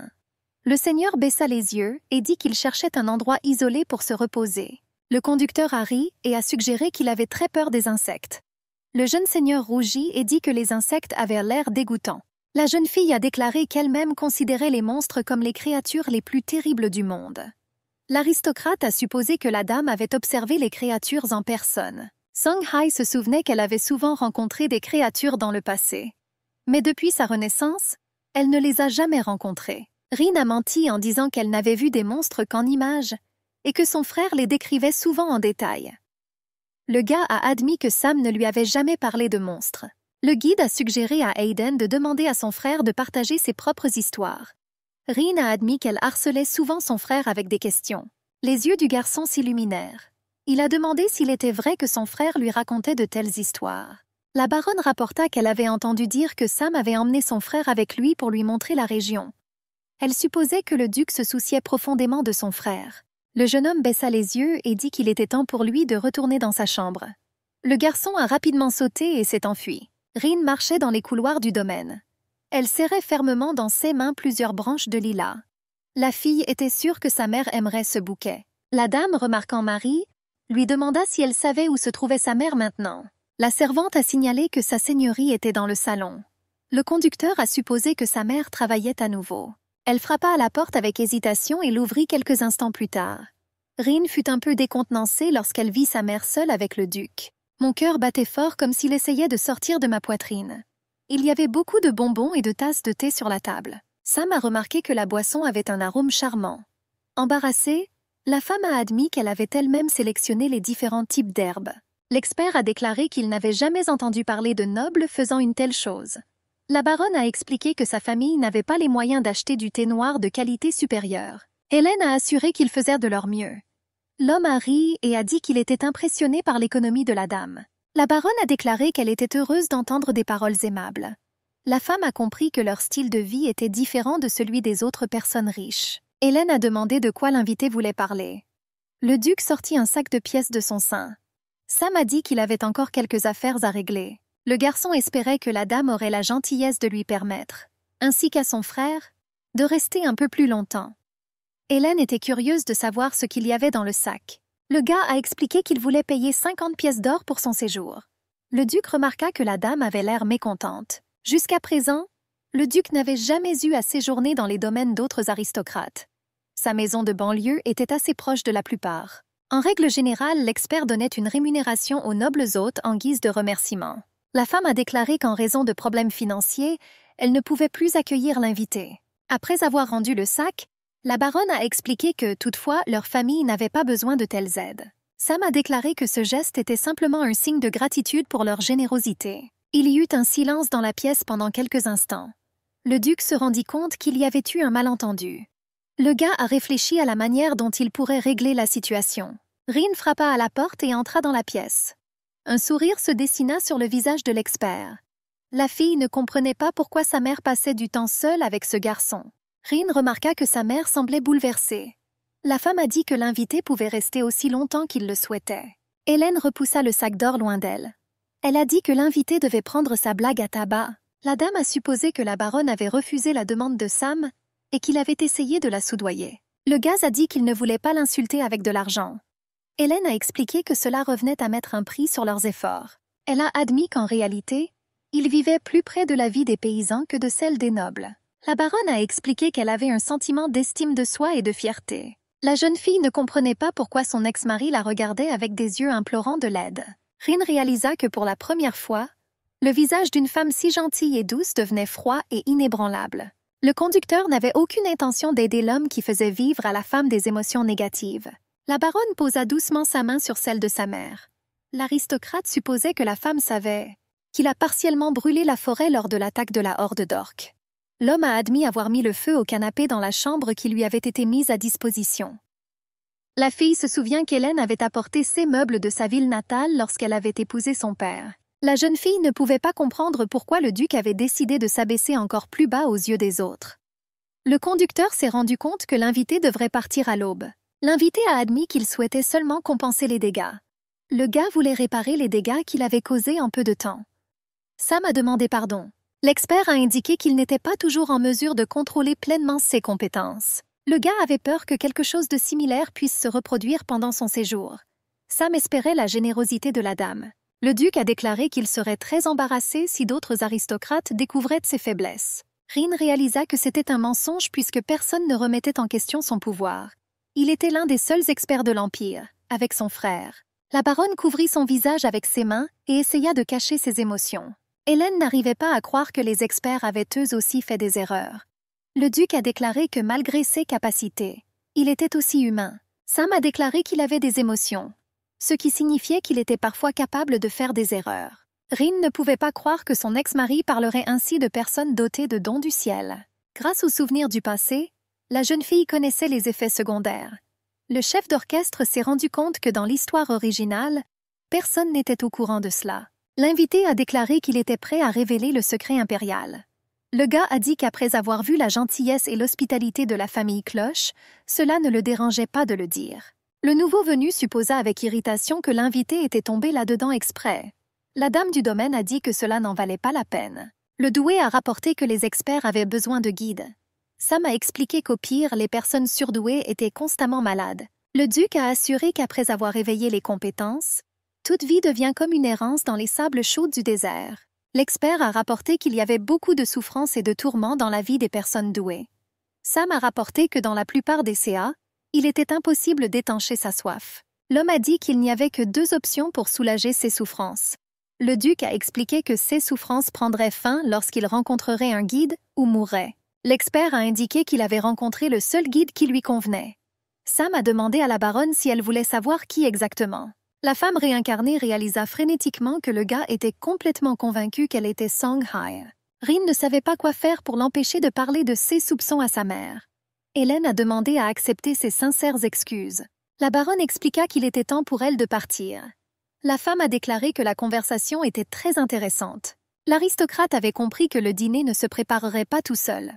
Le duc se leva de son siège et accepta, se dirigeant rapidement vers la sortie de la pièce. La femme réalisa qu'aucun homme ne lui avait jamais accordé ce genre d'attention. Sam se tenait à la porte en attendant que la dame sorte. Rin s'est levée de son siège et a dit qu'elle devait y aller aussi. La jeune fille a souhaité une agréable soirée à l'expert. Le duc invita Milady à discuter avant le repas. Il lui a lui-même demandé si elle était contre. Le gars a dit qu'il voulait lui demander quelque chose. Il a suggéré avec insistance de faire une promenade dans le jardin. L'expert s'est excusé pour son comportement inapproprié hier soir. L'aristocrate a demandé à l'invité de ne pas s'immiscer dans les chambres des autres quand il le souhaite. Le gars a assuré qu'il avait très honte. Le chef d'orchestre pensait que Sam était vraiment plein de remords. Elle a demandé pourquoi le duc l'avait appelé pour une conversation. Le duc a expliqué qu'il voulait parler de ses frissons lors de la cérémonie de passage à l'âge adulte. L'expert a suggéré qu'elle souffrait d'une fièvre du réveil. Sam a admis que la situation l'avait laissée abasourdie. Il était étonné qu'elle soit capable de contrôler son aura immédiatement après son réveil. Le gars l'a attrapée par les oreilles et a dit que la synchronisation commence immédiatement après que l'expert la touche. Rin le frappa violemment et s'écarta, lui demandant ce qu'il lui faisait. L'expert a expliqué que généralement les débutants libéraient inconsciemment leur pouvoir lorsqu'ils étaient à proximité d'un expert. Le gars a remarqué qu'elle n'a même pas bronché alors qu'elle était assise en face de lui dans l'espace confiné du salon. Le duc a rapporté qu'il avait l'impression qu'elle avait déjà pratiqué la synchronisation de transmission. Il a demandé des éclaircissements sur cette question. Sam lui a assuré qu'il serait heureux d'écouter son histoire. La jeune fille réalisa que le duc était sûr qu'elle était sa femme d'une vie antérieure. Rin comprit que l'expert voulait juste une confirmation de ses paroles. Le chef d'orchestre ne comprenait pas pourquoi il montrait avec toute son apparence qu'il avait besoin d'elle. Le Reborn s'est rendu compte que Sam avait beaucoup changé. La jeune fille a assuré qu'elle n'avait pas la moindre idée de ce dont il parlait. Rin ne pouvait pas comprendre la raison de ce comportement. Elle était déterminée à défendre sa position jusqu'au bout. La baronne a suggéré de mettre fin à cette conversation. Se retournant, la fille se dirigea rapidement vers l'endroit où elle trouverait sa place. Sam resta debout sur l'herbe douce, la regardant partir. L'expert s'est rendu compte que connaître parfaitement le caractère de sa femme était une malédiction. En regardant le visage de la fille, il réalisa qu'elle était furieuse. Le duc a ouvertement montré qu'il savait tout. Le gars ne comprenait pas pourquoi Rin continuait à dire le contraire. L'expert se souvient de ce doux moment où sa femme le regardait avec des yeux amoureux. Sam était très surpris par le sang-froid de la fille. Son cœur commença à battre à tout rompre dans sa poitrine. Le duc était prêt à payer n'importe quel prix pour que sa bien-aimée dise enfin la vérité. Corn Prince travaillait avec des documents. Il devint furieux lorsqu'il réalisa que le duc avait de nouveau disparu. Le majordome a rapporté que Sam était parti en voyage dans les régions avec son jeune frère. Le jeune homme a expliqué que l'expert séjournait sur la propriété de la famille Cloche. Jerry se souvint que cette propriété était située à la périphérie ouest de l'Empire. Avec une certaine irritation, sa seigneurie demanda ce dont son ami avait besoin dans un endroit aussi éloigné. L'employé a déclaré qu'il ne connaissait pas le but de la visite. Le majordome a suggéré d'envoyer un serviteur sur place pour évaluer la situation. Le soleil de l'Empire a assuré qu'il n'y avait pas besoin de cela. Jerry a continué à travailler sur la paperasse. Le prince réalisa qu'il avait vu son ami pour la dernière fois lors de la cérémonie de passage à l'âge adulte. L'expert savait que Sam était son vieil ami qu'il avait toujours respecté. Il séjournait souvent chez l'un ou l'autre pour des conversations amicales. Le gars était triste que son ami soit parti soudainement à un moment aussi crucial, alors que le saint avait à peine eu le temps de descendre vers eux. Sam était ravi lorsqu'il a appris que So-Yoon était sur le point de devenir majeur.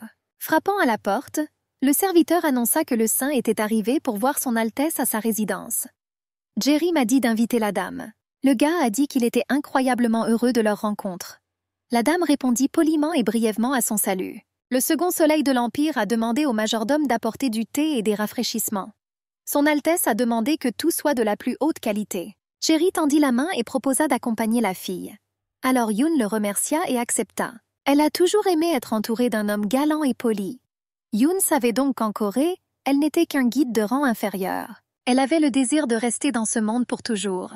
Le saint demanda pardon pour une apparition aussi inattendue. La jeune fille a signalé qu'elle avait des problèmes qui nécessitaient une discussion immédiate. So-yoon a rapporté que le prince était au centre de la discussion.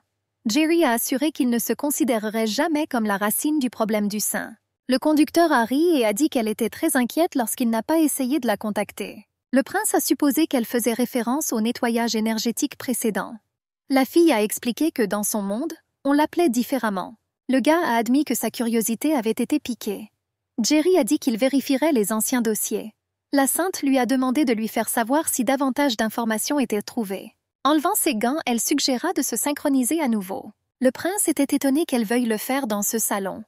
Souriante, la jeune fille demanda au prince de lui tendre la main. Jerry avait l'impression que son corps devenait plus léger et que son esprit devenait plus clair. Le gars trouvait étrange que sa soif ne s'apaise pas. Son Altesse voulait ressentir davantage. La sueur coulait sur son visage. Le saint supposa que le prince ne s'amusait plus autant pendant la synchronisation. Un peu confus, Jerry a demandé comment elle le savait. Souriant, So-yoon a expliqué que c'était tout à fait naturel. Le chef d'orchestre a expliqué qu'il était difficile de se synchroniser avec une seule main. Prenant fermement sa main, le soleil de l'Empire lui demanda ce qu'était la synchronisation. Le surdoué s'est rendu compte que le prince ne comprenait pas encore de quoi il était question, mais avait déjà succombé à son instinct. Alors Yoon se leva de son siège, posa sa main sur l'épaule du gars et l'embrassa passionnément. À ce moment-là, le prince ressentit un plaisir incroyable. Souriante, la jeune fille demanda où était passé l'autre expert. Le saint savait qu'il n'y avait que 2 experts dans l'Empire. La fille ne comprenait pas pourquoi Sam ne s'était pas présenté à cette réunion. Le prince expliqua que son ami était parti en mission d'inspection. Alors Yoon était déçue car elle avait hâte de s'amuser avec 2 beaux mecs. Le saint supposa que le duc ne savait pas à quel point la synchronisation était agréable. La jeune fille a dit qu'elle attendait avec impatience une occasion propice pour qu'il se présente et a décidé de le faire une autre fois. Le prince a dit qu'il demanderait à Sam de revenir aujourd'hui. Jerry a dit qu'il ferait revenir le gars immédiatement. Sonnez la cloche. Son Altesse a demandé d'envoyer une lettre au duc. Le saint tendit à nouveau la main vers le prince pour l'embrasser. Alors que le soleil approchait du coucher du soleil, l'aristocrate l'accompagna jusqu'à la voiture. La jeune fille a demandé si elle pourrait voir le duc demain. Le soleil de l'Empire a assuré qu'un ami regrettera de l'avoir fait attendre. Yoon comprit alors que la punition ne serait pas trop sévère. Le saint était convaincu que Jerry était en bons termes avec le 2e expert. Le conducteur a demandé si elle pouvait trouver le nom du duc. Le Léopard était la seule maison qui, à un moment donné, se trouvait à la base de l'Empire. Yoon a donc précisé le nom du 2e expert. Un sentiment désagréable s'est installé dans l'âme du gars. Jerry voulait que la fille dise seulement son nom. En lui embrassant doucement la main, le bel homme dit qu'il attendait avec impatience leur prochaine rencontre. La jeune fille était déçue de devoir retourner au temple. Elle voulait passer la nuit au palais impérial. Le réincarné a vécu dans cet endroit pendant environ 1 mois. Avant son déménagement, So-yoon travaillait comme assistante dans un immeuble en Corée. Le travail n'était pas difficile pour elle, même si les experts ont eu du mal à survivre à la bataille. La jeune fille se souvenait avec un frisson des innombrables hordes de monstres. Malheureusement, personne ne se souciait de la vie d'un simple assistant. Alors Yoon a essayé de s'échapper mais s'est retrouvé dans une impasse. Le téléphone de la fille ne devrait pas avoir de signal, mais il a soudainement sonné. Lorsqu'elle a sorti le gadget, tout autour était rempli d'une lumière vive. Après cela, le conducteur a perdu connaissance. Quand elle s'est réveillée, il y avait des gens portant des vêtements étranges autour d'elle. Les prêtres lui ont offert leurs prières et leurs salutations avec les larmes aux yeux.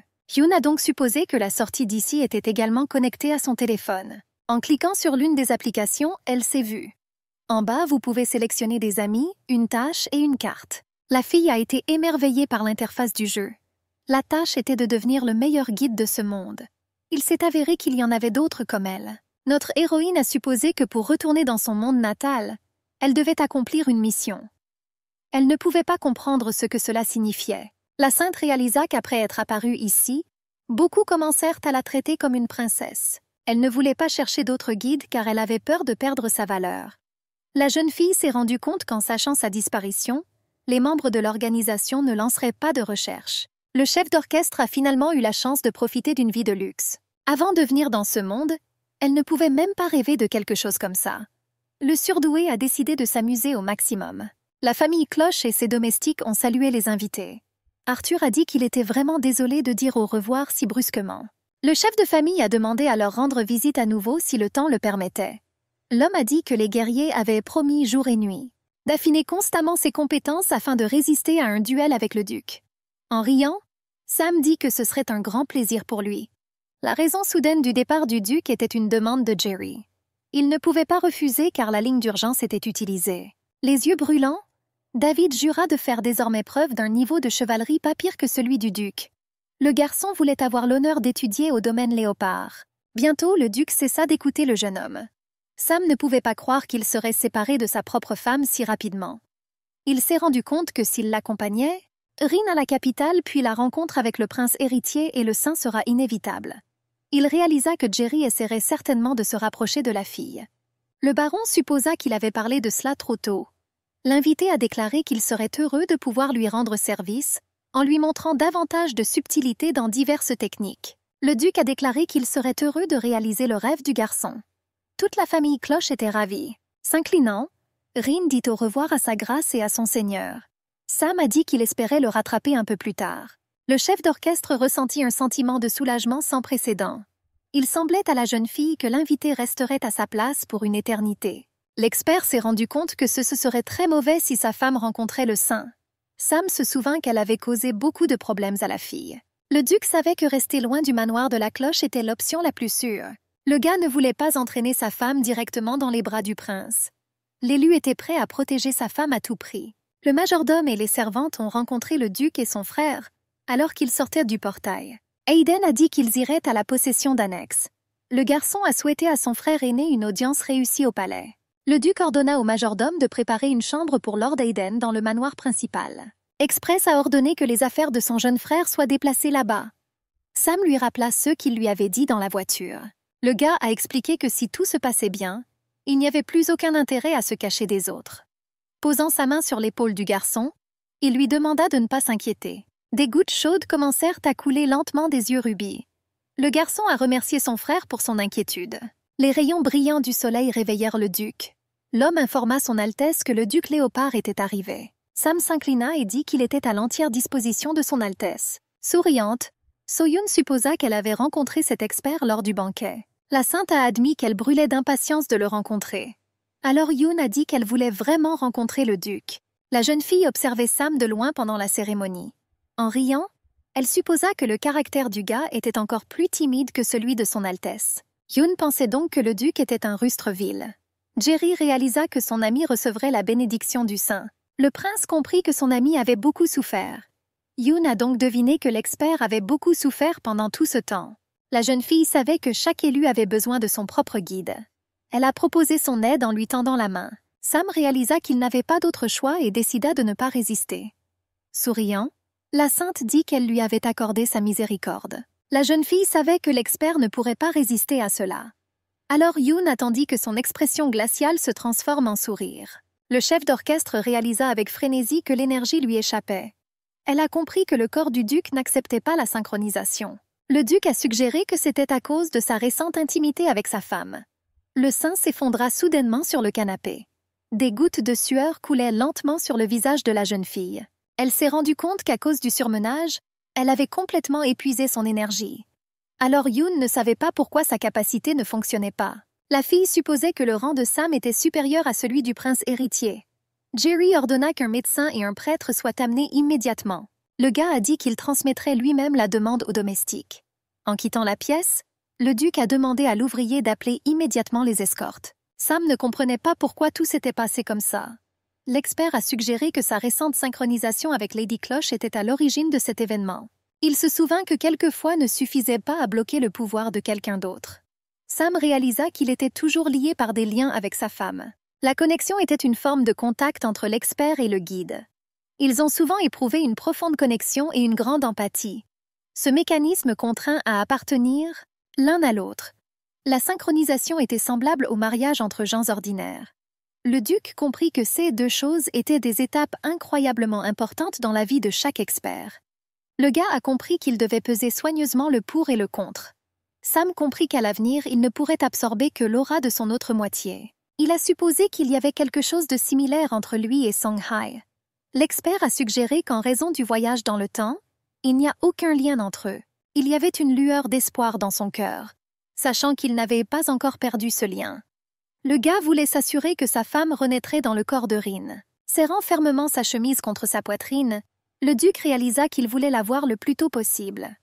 Sam a décidé de parler d'abord au grand prêtre. Le garçon savait que le grand prêtre avait prédit la descente du saint sur cette terre. Le duc espérait qu'après la réunion, il pourrait obtenir davantage d'informations. Jerry était assis sur le lit et regardait la fille.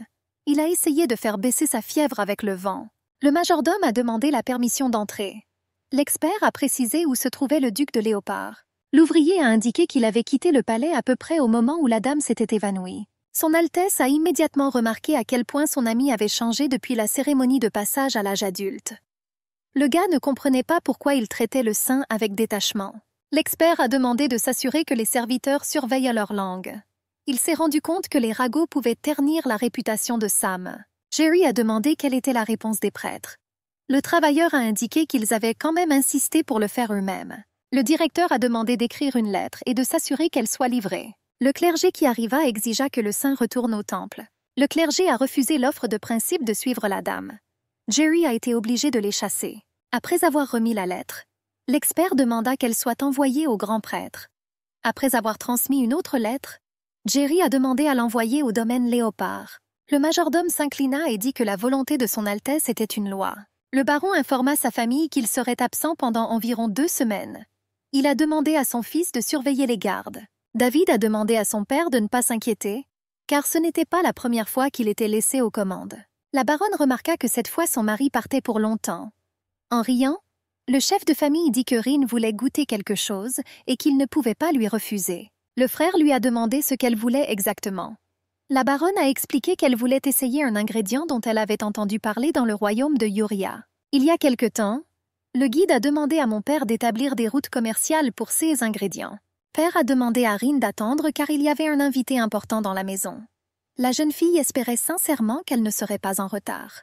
La réincarnée n'avait pas encore entendu parler du nouveau plat de Saint-Rin.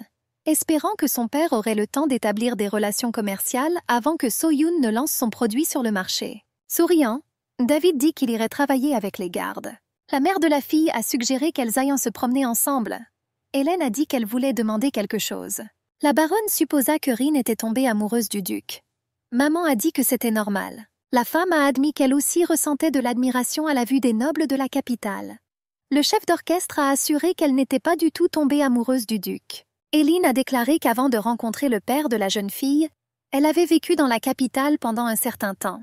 La baronne a expliqué que sa défunte grand-mère y avait vécu. Elle a remarqué que sa fille l'écoutait à peine. Maman a dit que lorsqu'elle est arrivée dans la capitale, elle a rencontré par hasard un monsieur. La fille réalisa qu'elle ne parlait pas de son père.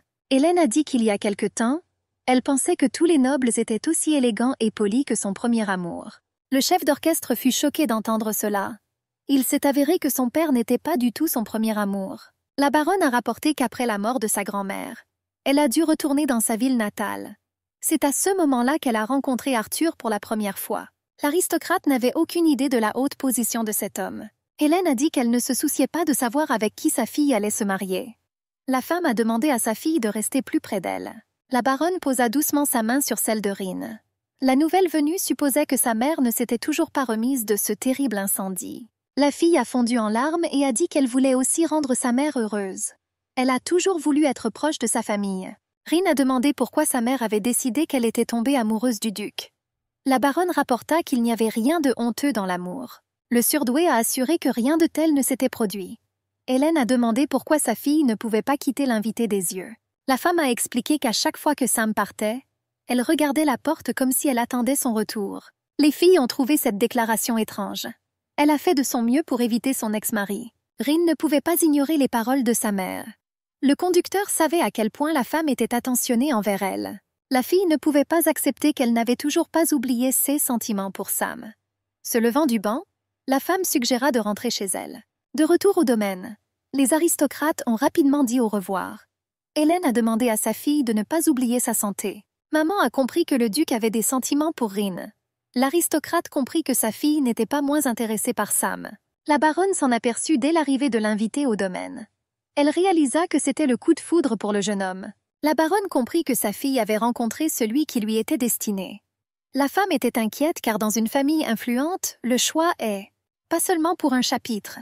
Hélène a compris que ses proches et ses conseillers seraient contre cette relation. Elle s'est rendue compte qu'une noble dame avec une cicatrice pouvait être perçue comme une pécheresse. Hélène ne pouvait pas permettre à sa fille unique de subir une telle humiliation. En entrant dans la bibliothèque, la femme toucha le mur brûlé avec sa main. La baronne se souvenait encore de la façon dont sa fille était sortie du cercueil. La femme était sûre que Rin était déjà morte. Il n'y avait aucune étincelle dans les yeux du bébé. Ma fille a commencé à se comporter comme une personne complètement différente. Hélène était effrayée chaque fois qu'elle voyait le visage de poupée de sa fille rebelle.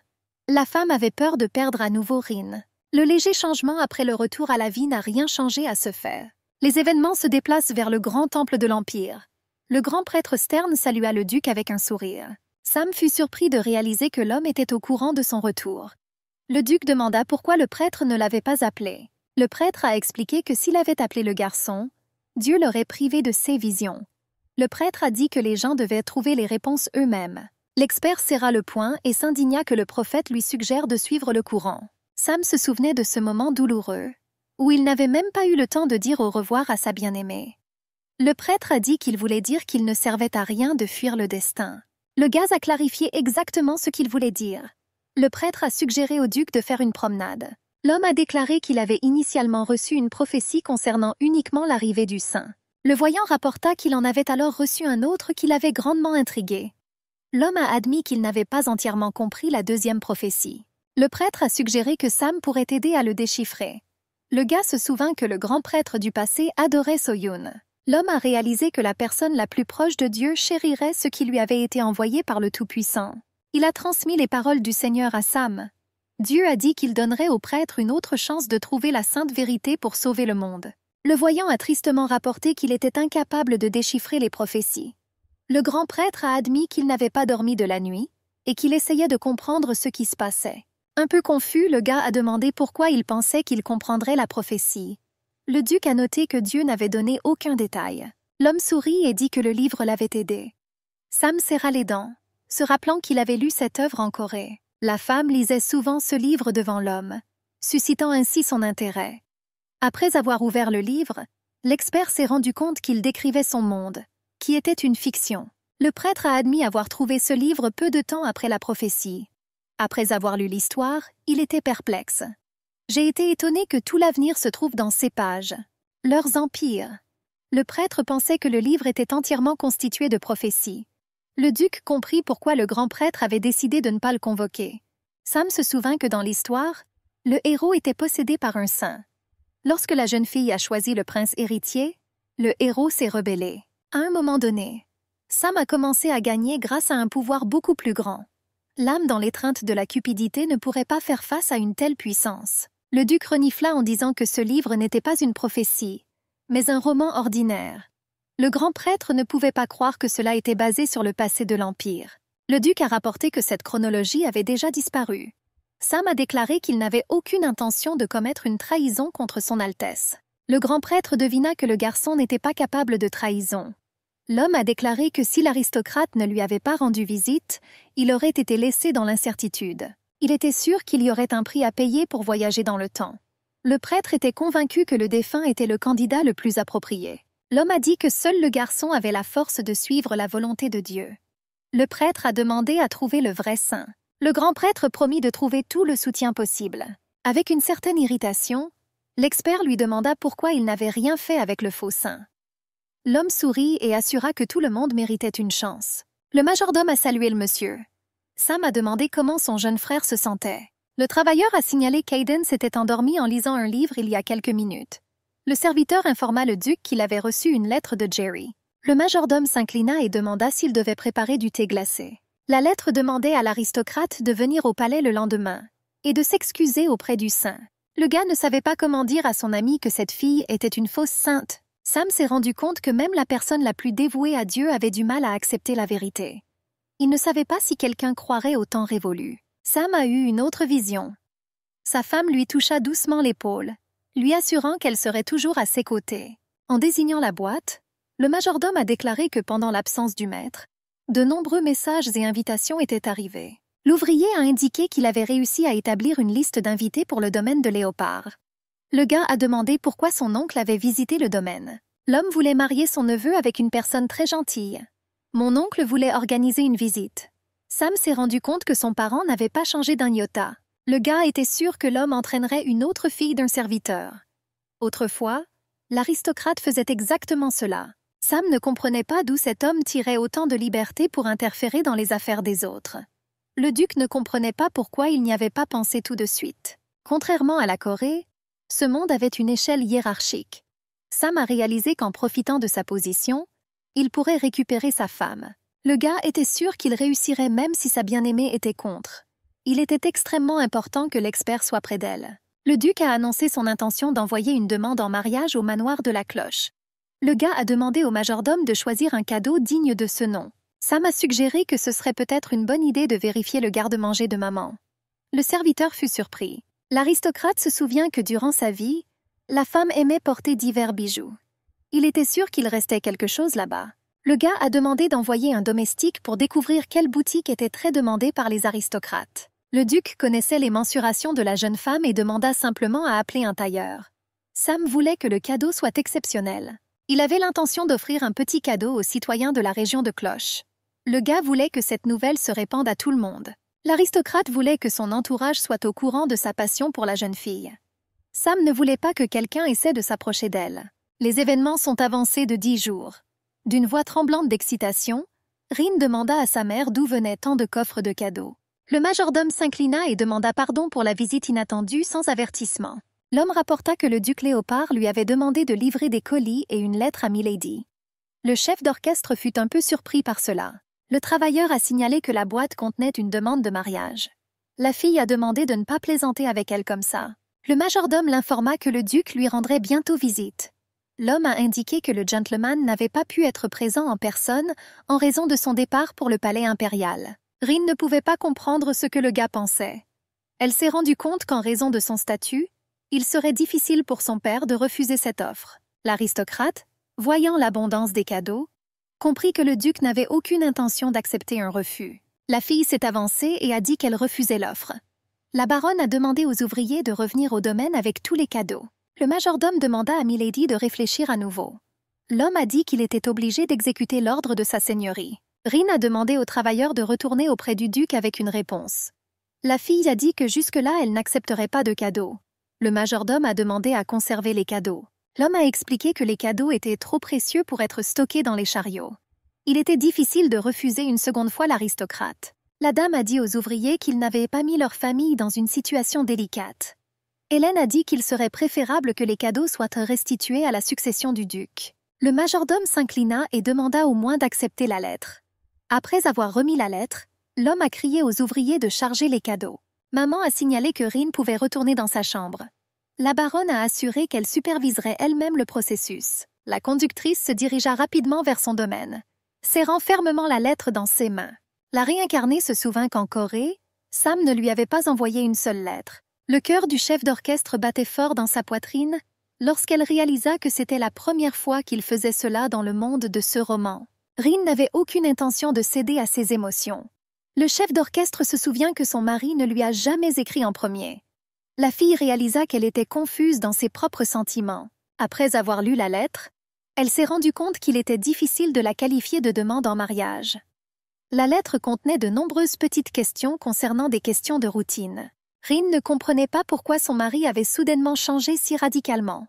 Le gars n'avait jamais regardé dans sa direction auparavant.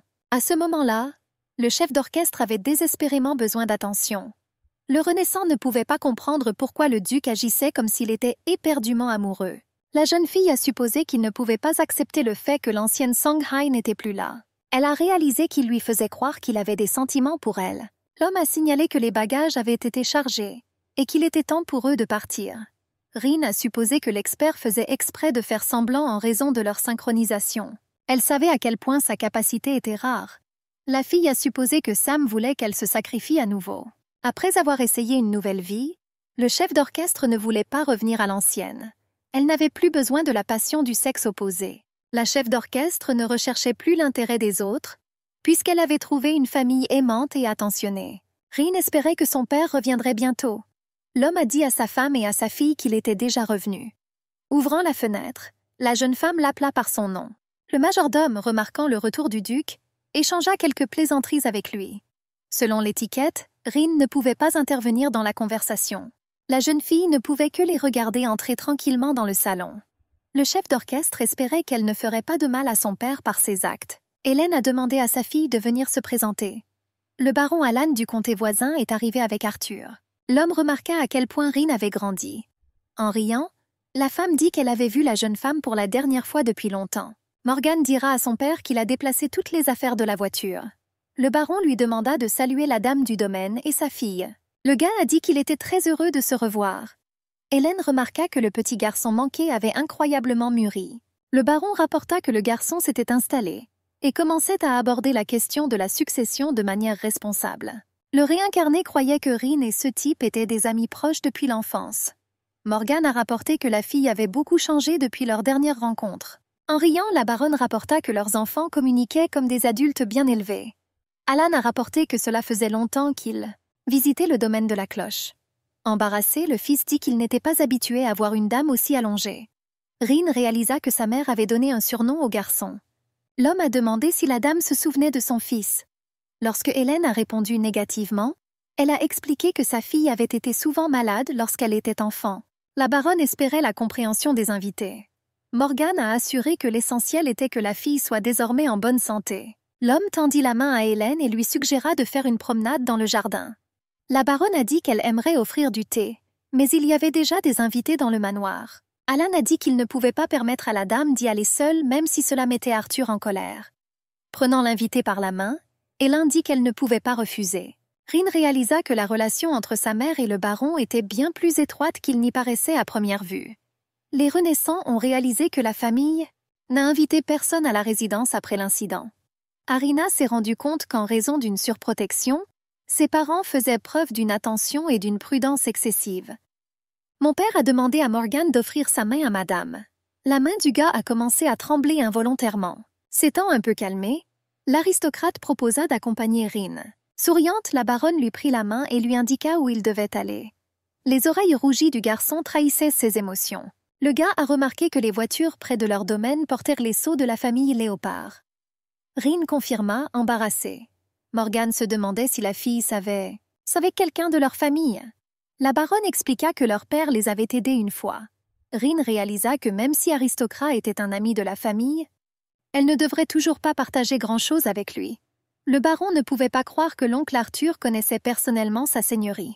Rim était choqué que son père ne l'ait pas dit au garçon. Le baron rapporta que l'homme était un véritable héros pour leur chevalier. La jeune fille, accrochée à lui avec joie, lui demanda s'il disait la vérité. L'invité a expliqué qu'il était assez difficile d'obtenir un titre aussi élevé. Morgan a été étonné de voir que l'homme était capable de perfectionner ses compétences, passant du statut d'amateur à celui d'expert. Le gars a dit qu'à un niveau élevé, on pouvait apprendre à absorber le mana avec une épée et à utiliser l'aura.